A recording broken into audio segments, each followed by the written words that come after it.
Rebecca D. Costa is an American sociobiologist and futurist. She is the preeminent global expert on the subject of fast adaptation and recipient of the prestigious Edward O. Wilson Biodiversity Technology Award.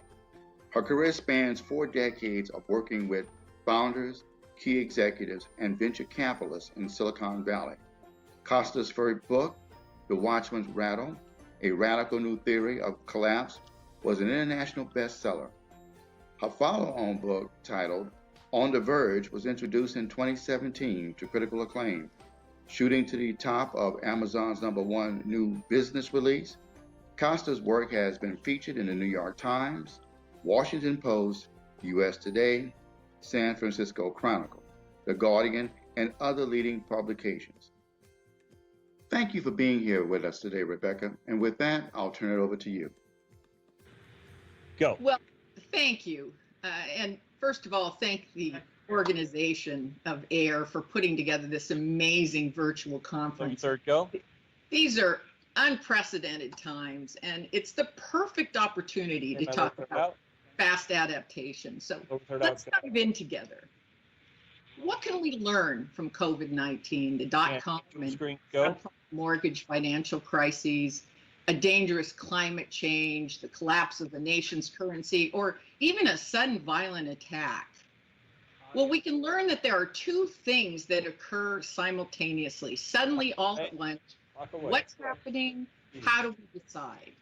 The velocity of change, urgency of decision-making, new demands, variety of demands, new data sources, the number and the mix of stakeholders, the costs, the risk of failure, unproven beliefs and opinions, emotions and reactivity all skyrocket. At the same time, some good things happen. Innovation and creativity goes up, teamwork and collaboration suddenly becomes the name of the day, and speed of implementation really quickens. At the same time, something goes down. And what goes down is that foresight, deliberation, planning, data veracity and reliability go down.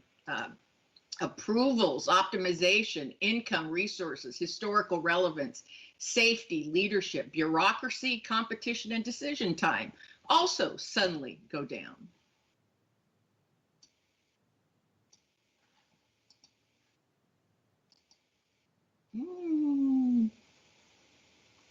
Slides don't seem to be advancing the way that we rehearsed them, so be patient with us. It's a virtual conference, and you know what happens when virtual conferences get planned. Anything can happen. We are navigating a thicket of complexity, and I think we all understand that. But what we may not be cognizant of is that there are 7 levels that we go through. And I'm going to take time today to go through each of these levels just briefly so that we get a sense of why it's so difficult to show leadership and to make decisions in a time like COVID-19. The first is disbelief, denial, delay, a misunderstanding of exponentiation. The second is a rush to act with very little verifiable data and forced collaboration as a result of that. Level 3 is a doubling down on actions that show any kind of early effectiveness. And then we go into level 4, which is refining our analytics and our priorities based on the new data, new real-time data that's coming in. Then we begin to optimize and maximize our response. Level 6 is we start to institutionalize the successes so that we're ready for the future. And level 7 is the highest level, and that's developing a forward-facing predictive culture. So let's start with disbelief, denial, delay that we have all seen with COVID-19, and the tendency to miscalculate exponentiation. The reason we do this is we don't respond well to exponentiating dangers because our brains have basically evolved over millions of years to solve problems in a linear fashion. So let me give you a really simple problem. On day 1, there's 1 lily pad in a pond. And every day, the number of lily pads is going to double. On day 36, the pond will happen to be covered entirely with lily pads, and it's going to go into an ecological meltdown. So on what day is the pond half full of lily pads? Now, if you're an evolved linear thinker, you think The pond is covered on day 36 and it's an ecological disaster. So half of 36 is 18. So the pond is half full on day 18. We have 18 entire days to solve the problem. But if the number of lily pads is doubling every day, then the correct answer is the pond is half full on day 35. 24 hours before there's a disaster, not 18 days. Whether it's COVID-19 or some other exponentiating change, there's a lot less time than we think we have. And as a result of that, we tend to allow the problem to get out of hand. So then what happens is level 2, we rush to act with very little verifiable data. When exponentiation meets complexity, the ground beneath our feet starts to shift. And there's a reason for that. The reason is in complex environments, the number of wrong options soon overwhelm the number of right ones. And instead of looking for a needle in a haystack, which we can do with our current computing capabilities, we're suddenly looking for one needle in stacks and stacks of identical needles. There are a number of symptoms which emerge when complexity begins exponentiating out of our control and when we let it go too long. The first is the dilemma of overchoice. Too many options, let's face it, is the same as having none. Paralysis by analysis. When do we stop analyzing and trying to optimize and act? There's a confusion between empirical facts and unproven beliefs and opinions, especially when they come from authority figures. There's failure avoidance. We start to become very fear-based, and these fears cause critical delays. You've all heard of Hippo, the highest paid person's opinion in the room wins. And lastly, institutional resistance. We're going to talk about this a little bit in this presentation. This Pavlovian tendency to continue doing what previously made us successful, even though it's not really working as well, and it won't work in the future. With so many options and very little time to decide, how do we decide? Well, here's the answer. We don't. I don't like to promote my book, but in this particular case, I can't go through all 12 principles of adaptation. So I am going to promote my book shamelessly and say, if you're interested in all of the principles of adaptation, I've taken the time to delineate them in On the Verge. But today I'm going to narrow in on one that I think is particularly important and especially for higher education. And that is any drive toward singularity is a drive toward extinction. In a complex high failure rate environment, which I am a specialist in, I remember the day I came home from college and I told my dad that I was an expert now at high failure rate environments. And he said, "What's that? And good luck getting a job." Now, fortunately, my parents had accidentally made their home in what was to become Silicon Valley, and they saw value in that. And I was able to have a wonderful career in technology in the 80s and 90s as Silicon Valley was becoming ground central for change. But in a complex high failure rate environment, the one thing to remember is that diversification is an essential adaptive strategy. So this one's for you, Dad. When there isn't sufficient verifiable data to optimize decision-making, you have to pursue multiple remedies with clearly defined measurements and triage. In other words, you have to turn yourself into a venture capitalist. Think about venture capitalists. All of the ones I know are wealthy and they're very successful. But when you think about it, they only have about a 15-20% success rate.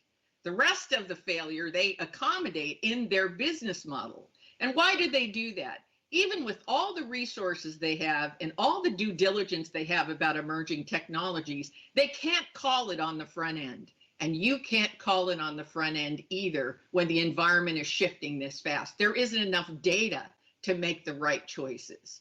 So as a result of that, what they do is they invest in 20 or 30 3D printing companies and 20 or 30 social robot companies.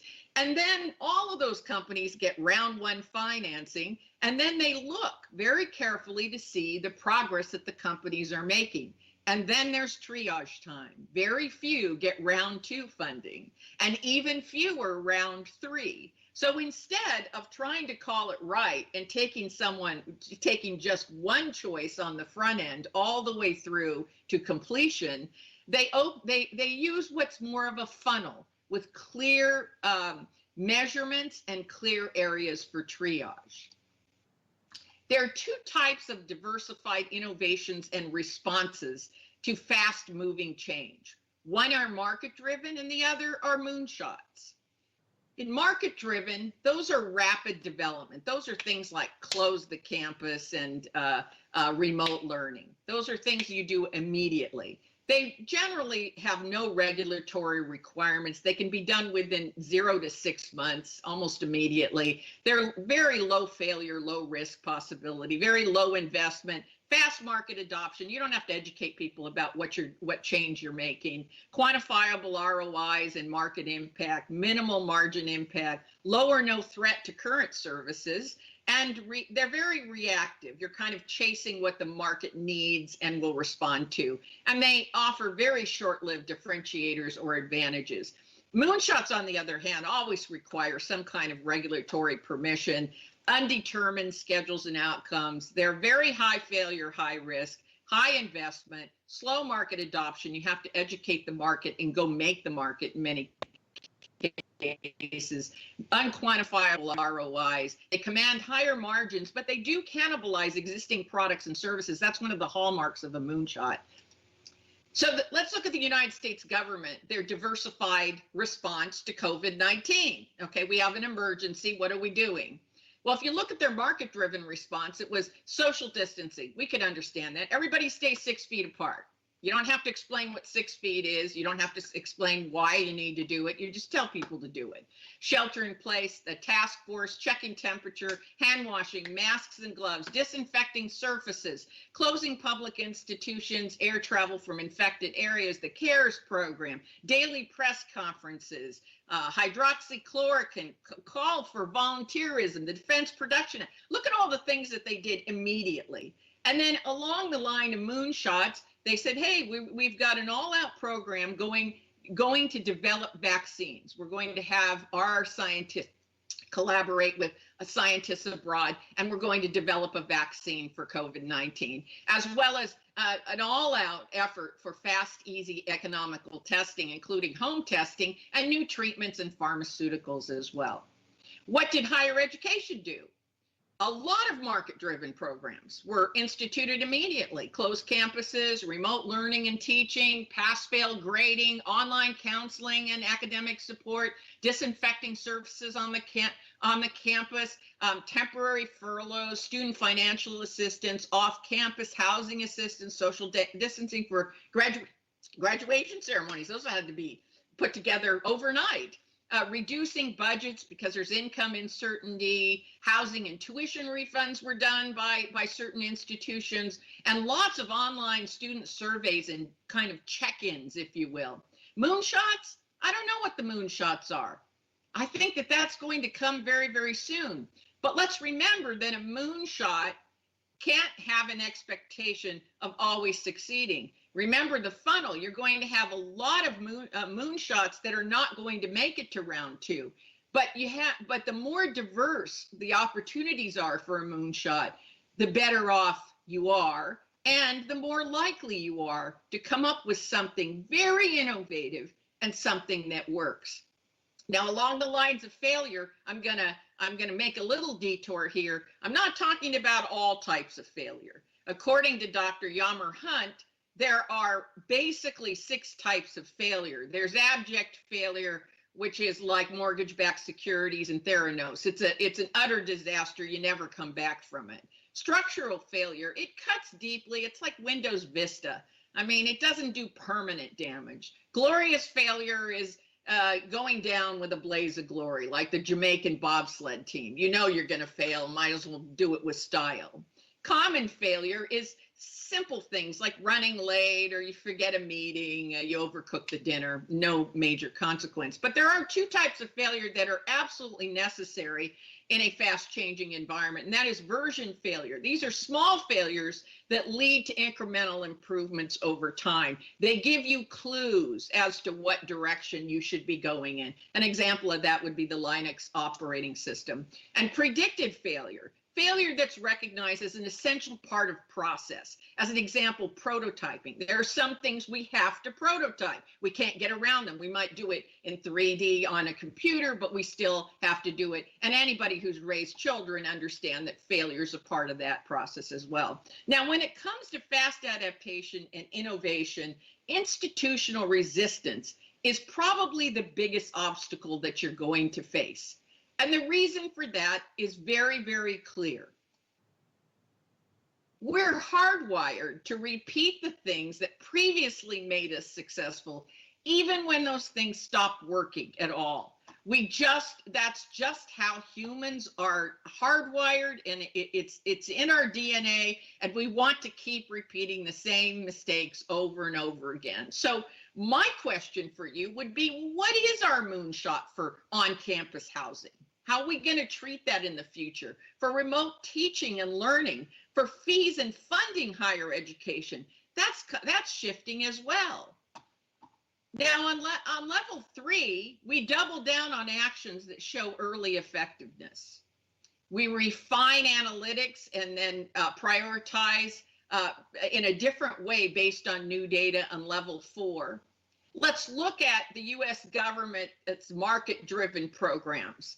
What was working? What was undetermined? What's temporary? What's permanent? Well, we can look and we can see that hydroxychloroquine, that was an early casualty. Didn't even make it completely through round 1. Disinfecting surfaces is proving not to really work that well. It doesn't have the payoff that we once thought it did. Masks and gloves are questionable. You can look at their entire list and see that some of these are going to drop off. Maybe drive-through testing wasn't as good as some other kind of testing. We'll continue to refine and get better and better as time goes on. And where higher education is concerned, on one campus, they discovered that when the campus closed, they expected almost all students to return home. But they found that a very large portion of students just bunked with their friends on off-campus apartments to wait out the storm. They remained nearby. They did not, in fact, return home. And that's new information. And that information now gets incorporated and changes to a large extent how we're going to optimize and maximize our response the next time around, which takes us to level 5. I put a lot of thought into this, and I thought, what kind of example could I give you of optimizing and preparing and institutionalizing a change based on COVID-15? Here's a possibility. We might want to diversify the type of curriculum, the fees, and the services and other options according to a student's risk profile, and maybe a teacher's risk profile as well. On one side, you see the green arrow. Those would be people that have antibody immunity. If they could prove that they've had COVID and they have the antibodies, and we discover that the antibodies are good for 9 months, a year, 5 years, forever, your entire life, those students might be allowed to return to campus living and learning, back to normal. Then there might be a group that's young, healthy, no underlying conditions, they're asymptomatic, and they look to be pretty low risk for contracting COVID or having any serious repercussions for COVID. We might make that their choice to return to campus or not. Because remember, on campus are the people with antibody immunity. So we might be able to open it up and say, you get to make a choice.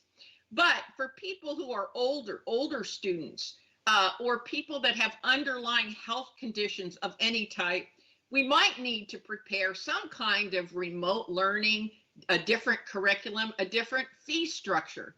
So we might start, the market might start for students might start to verticalize along health risks.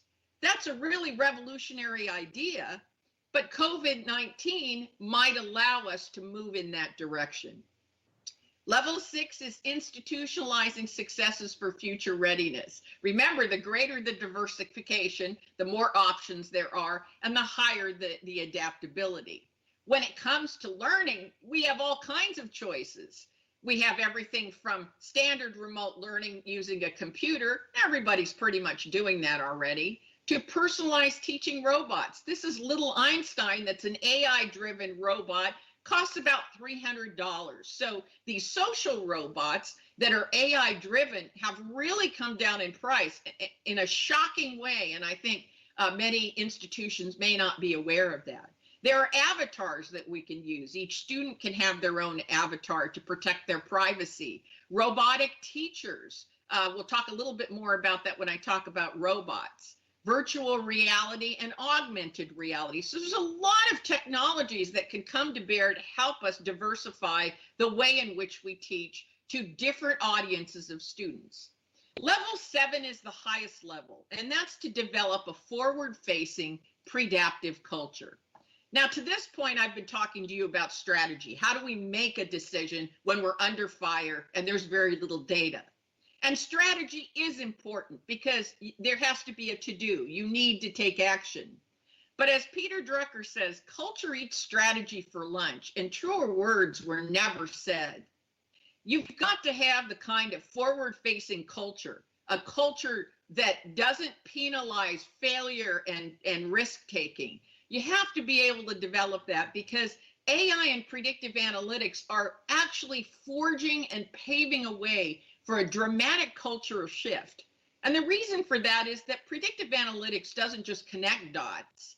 Thanks to machine learning, it's constantly analyzing new variables, looking for new patterns, and anticipating future outcomes with tremendous accuracy. And I'm going to show you some examples of that in a moment.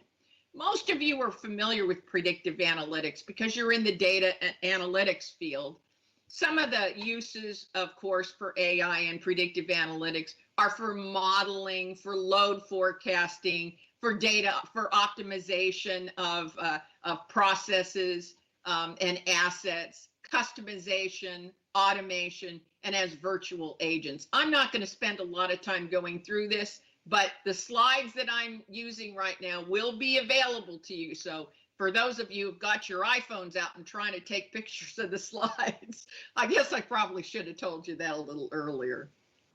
Artificial intelligence, of course, is just proliferating everywhere. I'm not going to go a lot into all the different uses of AI, except for to say that we're experiencing a cultural sea change. Because of AI-based predictive analytics, leaders can now get ahead of change. We don't have to be in a position of trying to chase change and react on the fly. We can get away from adapting to actually predapt. What does predaptation mean? Well, adaptation means we're adjusting to new conditions during or after change occurs. Predaptation is preemptive. It means to quash, alter, or lessen undesirable outcomes and get the jump on future opportunities by adapting before that change occurs. Now, if you think about it, we know more about the future than at any other time in human history. A few years ago, maybe a decade ago, if a woman was pregnant, we wouldn't have been able to tell you if it was a boy or a girl. I know in China, they used to be able to look at the shape of the belly and make that determination. But, you know, it wasn't right. It wasn't a perfect science. It wasn't right 100% of the time. And now, all these gender reveal parties, they're 100% accurate. We're never wrong. In fact, many of the automobiles, happens to be the MKZ Lincoln, will anticipate that you're going to hit an object and then act preemptively, right? To be able to stop the car before you can even get to stopping it. In fact, the MKZ Lincoln knows that the way that you tap your brakes when you're in a parking lot is very different if you're on the freeway tapping your brakes, and knows the algorithm for when you're falling asleep. And so it will warn you to stop the car, pull over, and get some rest. Genetic testing is also predaptive. Think about it. We're out trying to get on top of all of these diseases that people might be predisposed to get. So from the time that you're born, we can really look at your genetic makeup and say, you know, you have a high predisposition for certain types of diseases. And now with genetic therapies, we can avoid many of these diseases. People are often shocked. I like to do this particularly. I'm not a betting woman. I'm the best, most I bet is $1, but I like to bet a lot of dollars. And the reason I do that is because people don't believe me when I tell them that we can predict with about an 86% certainty that you're going to trip and fall in the next 3 weeks. This is a great example of what data allows us to do about the future, because we now know that a 3 to 5 centimeter per second change in your normal walking gait is the precursor to you falling within a 3-week window. And if you know anything about how technology works, you know that this is going to be we're going to get better and better and better until one day I'll be able to say you're likely to fall and hurt yourself tomorrow. Think about what it means. It means sending an alert of an increased falling risk to your mobile phone, alerting the caretakers of the elderly, getting into physical therapy early to repair the gait change, using a walker or cane, staying off of uneven surfaces. Many of the, in many cases, the elderly lose their ability to live independently because of a fall. And it's estimated that this technology alone will allow the elderly to remain independent, live in their own homes for 3 to 5 years longer than previously that they've been able to. We can even use predictive analytics to head off addiction of opioids. There's a company called Fuzzy Logics that has developed an algorithm that looks at behavioral markers, previous medical records, genetic propensities, and all of these things, and combines all that data together to be able to identify people who are likely to become addicted to opioids, because we know that opioid addicts get started on that addiction path with a doctor's prescription. So no doctor should be giving anybody who is in a high probability of becoming addicted an opioid. They ought to be redirecting them towards some other kind of pain medication. So every minute of every day, we're becoming better and better at predicting future events, outcomes, and demands. And foresight means preemption. And we need to become more of a preemptive and opportunistic culture. If we know what's coming, let's get ahead of it. So let's get ahead of student and teacher well-being. How would we do that? Well, we can monitor and we can analyze social media to head off negative student outcomes and events, including violent events. We know what the danger words are. There's no question we know this. We know that these words are linked to physical pain, depression, suicide, violence, heart disease, diabetes, and other health concerns. They're words like hate, bored, depressed, mad, killed, dead, profanity, sick, tired, jealous, lonely. We also know what the well-being words that are linked to happiness, productivity, and health and well-being. Fantastic, travel. My favorite word is ha-ha. Remote teaching and learning. How could we get out ahead of reacting? What's coming down the pike? Well, we're moving from sitting in front of a laptop to avatars and holographic imaging and the ability to do lab experiments using augmented reality. A lot of people were complaining that, oh, people won't be able to be in laboratories, and so we have to change the curriculum. Not with augmented reality, you don't have to. Again, I talked about personalized teaching robots and avatars and robotic teachers, and I'm going to talk to you a little bit about how some of those robotic teachers might work. Access to a holographic instructor anytime, anywhere. This happened to be a hologram that showed up at a speaking engagement I was at. We were all sitting in the front row ready to go up and give our keynotes. And one guy was kind of giving a short little speech, and then he disappeared, poof. He looked so real. I happened to be in the second row. He looked so real that when he disappeared, it looked like a Vegas magic show. But where is education going? Maybe some of you have seen this. I love the sound.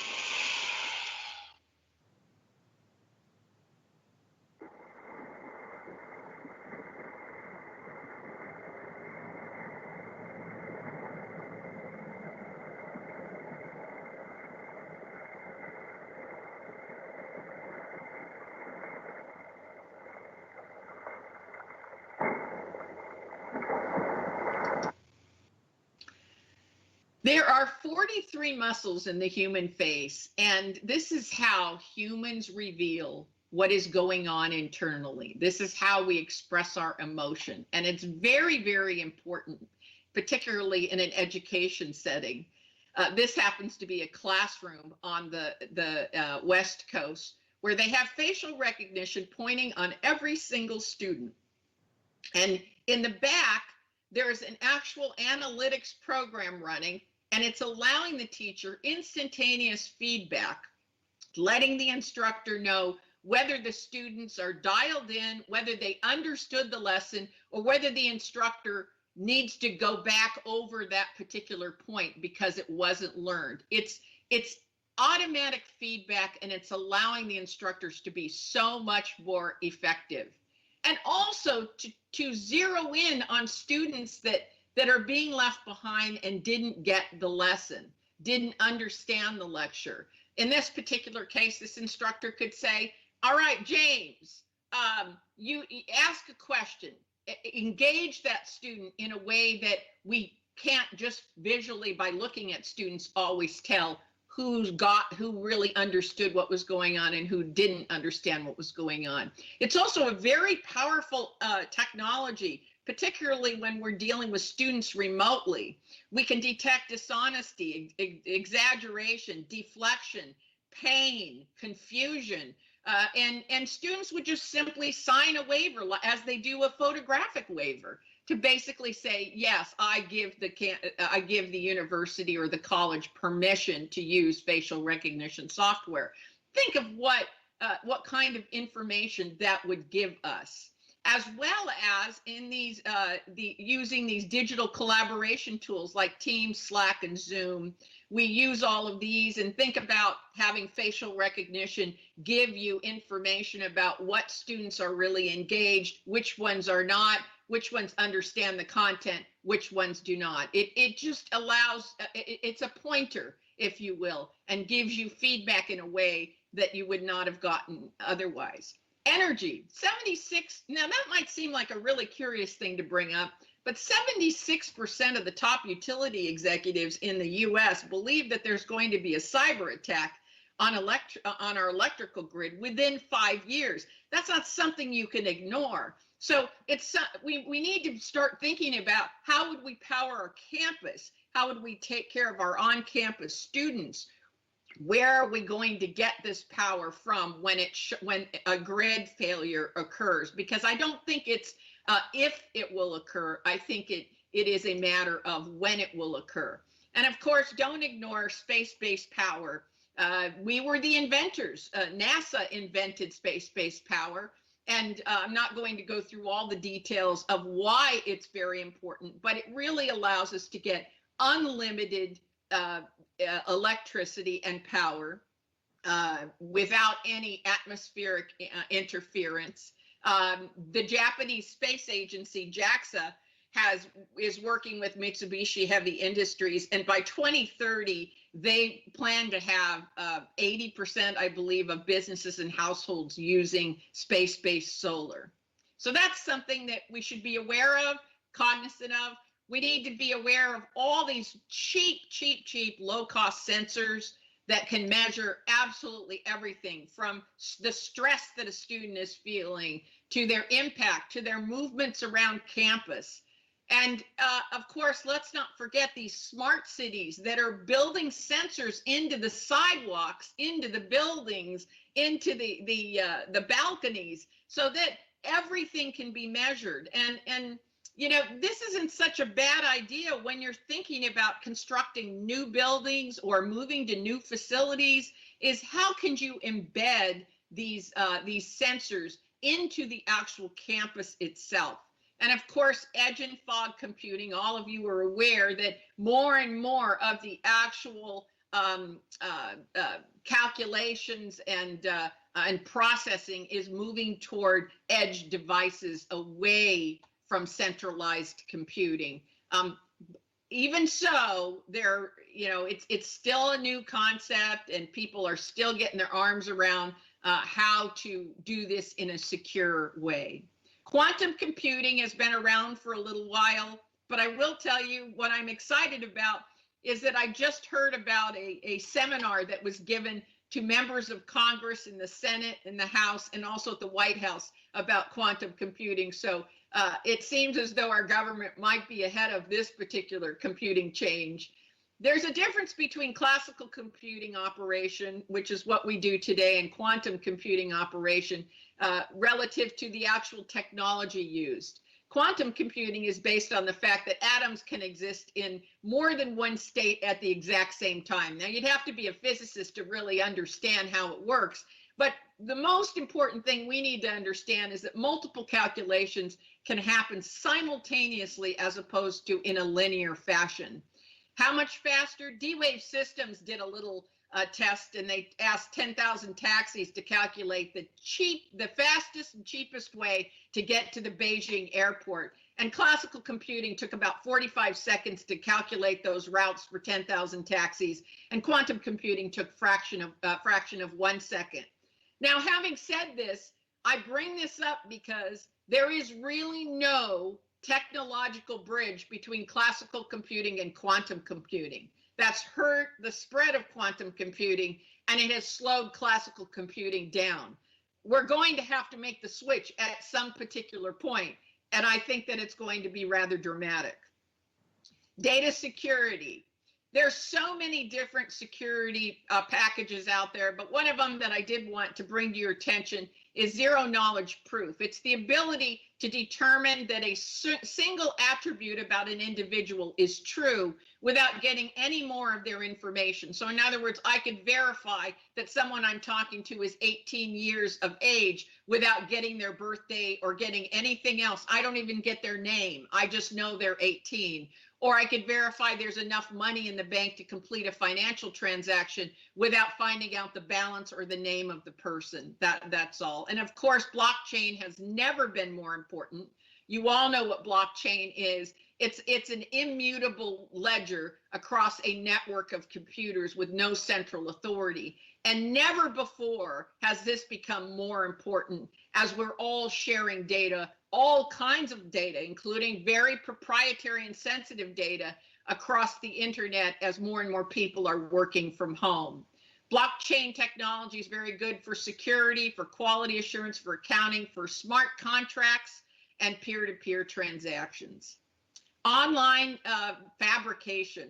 If you don't have a 3D printing program at your university, you need to just dedicate yourself to creating one, because it's not just a matter of being able to create and print your own parts when supply lines become congested. I would have argued that we could have started printing very quickly protective gear if people had 3D printers available to them.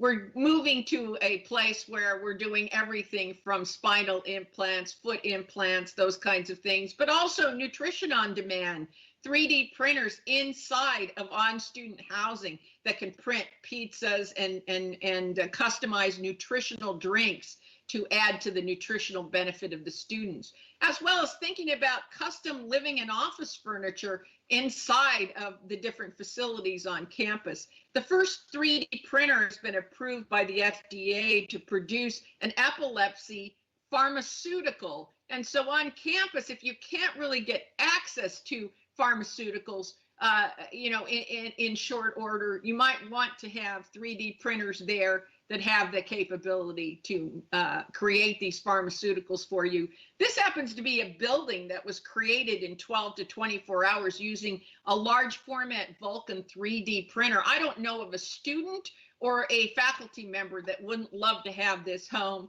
But the interesting thing is it cost only about $4,000 to create from beginning to end. And you can see YouTube videos of houses, 36 houses being created in a single day in China. It's quite amazing to watch, including larger facilities as well. You're all familiar with the big change that drones have made, but maybe you haven't thought much about how drones might apply to your campus living conditions. Stanford Blood Center is the first U.S. facility to deliver blood where it's needed using these Matternet drones. And they had to go through a lot of approvals because people were kind of afraid, what if it crashed and you'd have some kind of blood somewhere? But when you have an emergency, you know, transporting blood by roads and cars isn't always the best option. This is a medevac drone that's being used by the military to get people out into that need immediate care. And it's important to know that drones are talking to other drones. They are cooperating now, and they're able to do things that you might not realize they can do in terms of construction, in terms of cleaning facilities. They don't have to go through an intermediary. They can communicate directly with one another.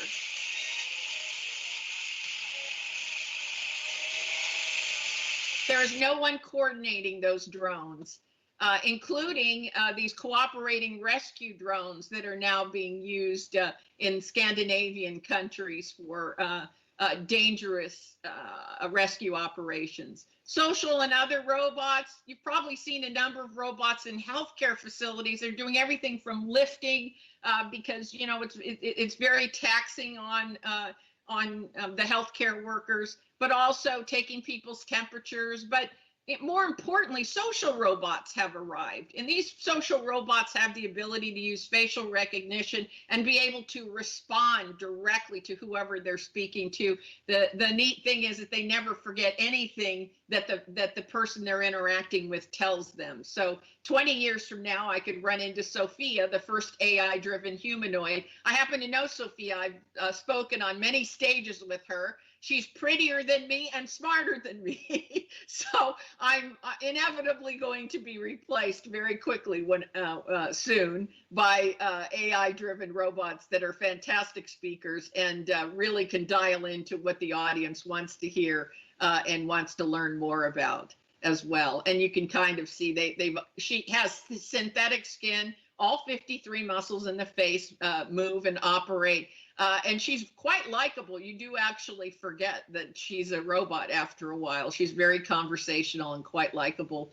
Also, at this particular conference, it happened to be a robot conference, you can see this little dragonfly-looking robot was flying all around the conference, and it was collecting conversational information from the attendees of the conference and feeding it back to the speakers. Because when people would leave the room after a keynote, they would go out into the hallways and they would talk about the keynote. And some speakers they liked and some they didn't. And it was a way of analyzing immediate feedback.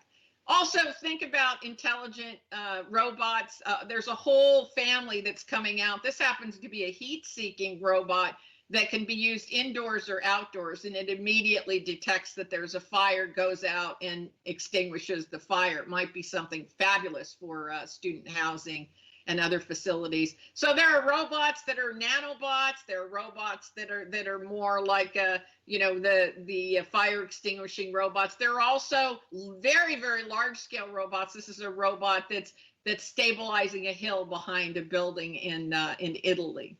In conclusion, the first person to live to be 1,000 years old is alive today, according to Aubrey de Grey at the University of Cambridge. He's a genetic mathematician, and he did all the math, and he said, you know, we're going to live to be 1,000 now, and that person is already walking the face of the earth. And so what does that mean to us who are obsessed with data and using data to make the best decisions possible? It means that there are going to be more people, more data, and more ways to look at things. And when it comes to the future, there's really only 3 types of people and organizations: those that let it happen, those that make it happen, and those who wonder what happened. And in order to not be that third category, we have to get out ahead of change. The highest instrument of our evolutionary inheritance is our ability, is our frontal cortex, and its ability to preview future outcomes and act in the present to avert a danger or get ahead of an opportunity. This is what millions of years of human evolution have brought us to. And now, with the help of artificial intelligence, predictive analytics, we know what's coming, and we're able to react to these things before they are upon us, including a dangerous virus like COVID-19. So there's a few questions we need to ask ourselves. What is our organization's metabolism for change? How much change can we stand? How fast? How do we manage institutional resistance? How do we treat failure? How do we evangelize new ideas internally and externally? What's our process for learning about, preparing for, and implementing these innovative solutions? And who in our organization is responsible for staying ahead of these breaking developments? Who does reconnaissance for us? I thought about this last night. I woke up in the middle of the night and I thought, AIR, adaptive, innovative, ready for anything. And now onward and forward. I'm going to stop here and let you and take some of your questions that I think are coming in through the chat room if everything's working. That's great. Well, thank you so much, Rebecca, for an extremely interesting presentation. At this time, we would like to invite everyone in attendance to submit questions via the chat box, which is right below this video feed. I'll receive those questions and I will pose the ones that come in to Rebecca. So Rebecca, your presentation was extremely interesting and thought-provoking. And a couple of things that stood out to me were your drive to enable people to change faster and to be more adaptive. So what steps can individuals who are on this webinar and institutions take to encourage that culture of change in higher education and to truly allow their staff to fail fast? Well, in my view, every higher education institution needs a new ventures team. They need a new ventures team that works a little bit like a venture capital group that's really responsible for going out and seeing what tech changes are likely to occur, everything from an energy crisis to a virus to climate change to, you know, what kinds of things might occur, and then what technological solutions could we adopt now, right, to prepare ourselves for those things? Because I don't think you have to wait for the emergency. You know, waiting for the emergency means we're not using the tools we already have to fend off that emergency. It's a failure to use what we have. So this is why I think that you have to put together, and higher ed isn't very, you know, I mean, they aren't very good at changing on a dime. For all the smart people that you have, right, that are telling students how to be more resilient, and teaching it, they just tend to fall behind what is available, and so much is available. Now, I'm not saying you can do all of it. You can't do all of it. You have to pick a few lanes and decide that those are the lanes that you want to go in. But venture capitalists have to do that as well. You have VCs that specialize in certain types of technologies and certain types of sciences. You know, not all of them invest in pharmaceutical breakthroughs, and some invest in, you know, chips and user products. So you're going to have to pick a lane, but the most important thing is don't pressure yourself to come up with one strategy. Again, diversification is really, really important, and that takes a certain group of people. I'll tell you who you don't want on that team. When you're putting together a new ventures group, make sure you don't have more than 6 people on it. That's a rule. And the second thing is, don't have any optimizers or maximizers. They'll kill everything. It's great. And to follow on with that notion of change, a lot of the content and the ideas you present really bring to mind this thought that in the future, education and how it is presented to students will be rapidly and wildly different. So what changes do higher education institutions need to make to prepare those students, those knowledge workers of the future? And in line with that, how does the model of education potentially need to change with the rise of online learning and with these rapid future tech changes? Well, the most important tool that you want is the ability to learn. You know, you have to learn to learn. And if you learn to learn properly, like myself, I came up through the Japanese education system. As you know from my background, I was raised in Japan and didn't leave Japan until I was 16 years old. And the most important thing in that educational system was loving to learn. And that has carried me through many different incarnations of careers, is that I have an insatiable curiosity and desire to be better and to learn more.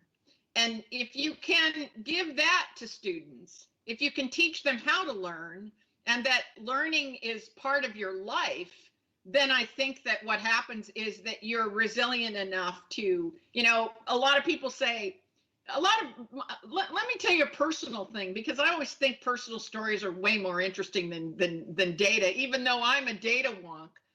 I'm 65 years old, and I have to tell you that the vast majority of the people that I know are not working and are not very interested in technology or science. They don't seem that they're interested in breakthroughs, but there's a small population that can't get enough of it, right? And those were the people that became lifelong learners. You know, they're interested in everything and they're reading everything, and that's my tribe. That has become my tribe. But I've noticed it's a very, very small tribe.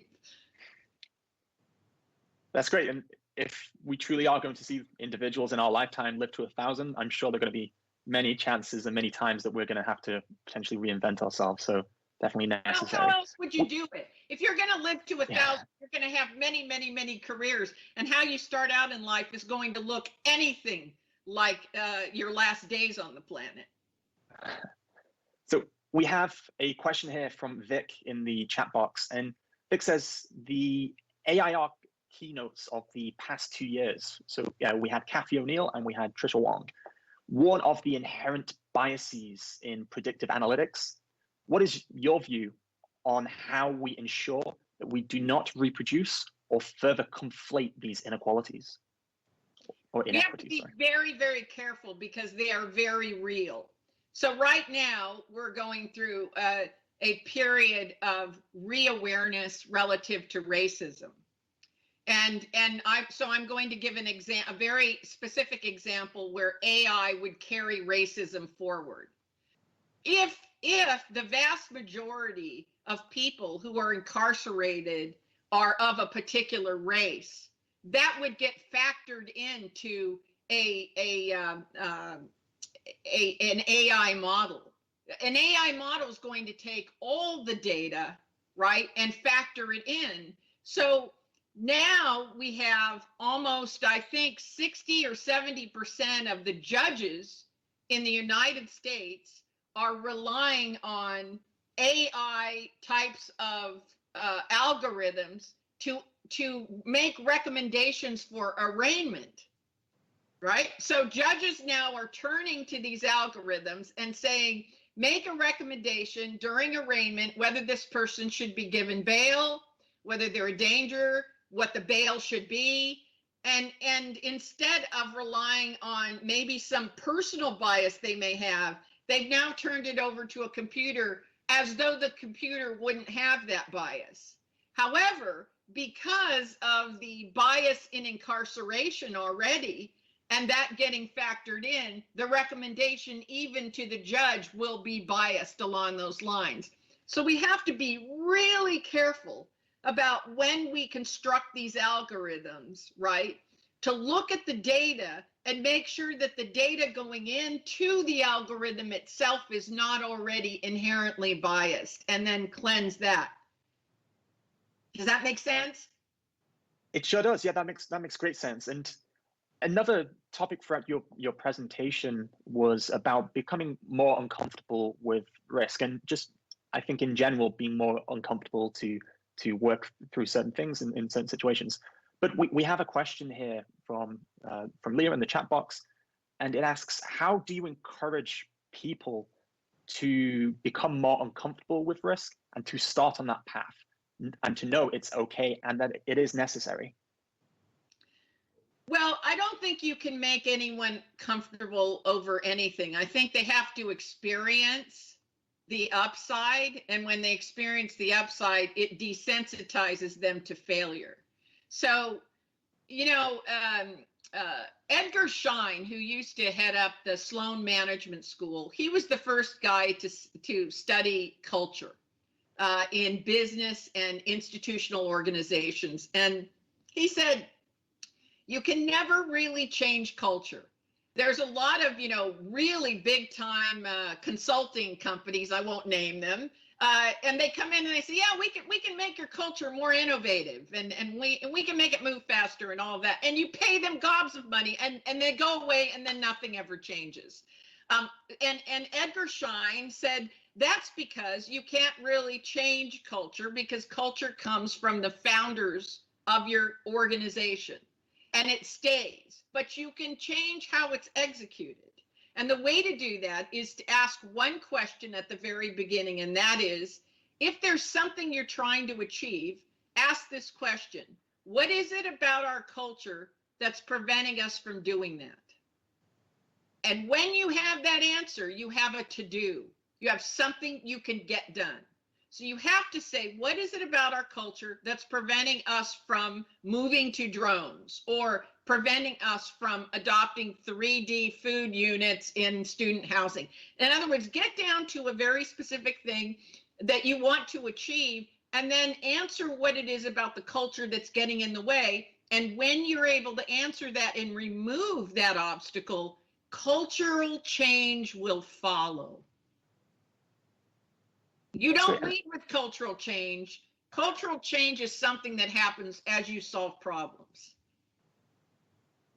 And if possible, I'd love to just ask one final question, cognizant of time as well. But in the presentation and also throughout your book, which you go into more detail about why individuals and organizations need to be allowed to fail fast.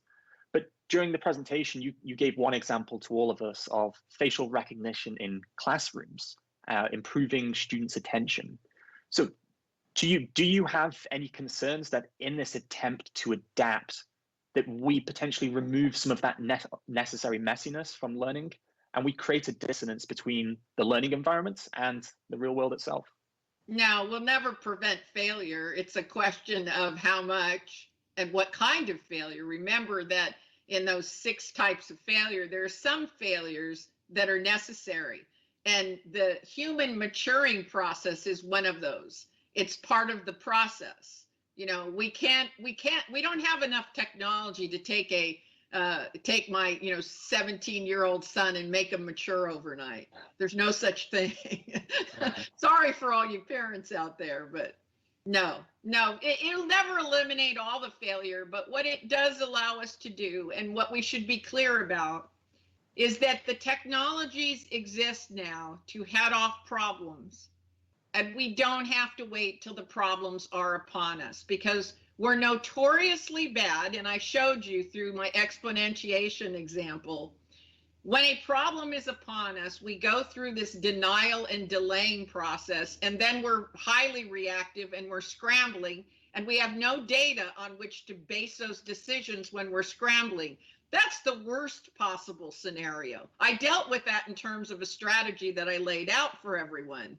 However, the real key is to change the culture and to be a forward-facing organization that's predaptive.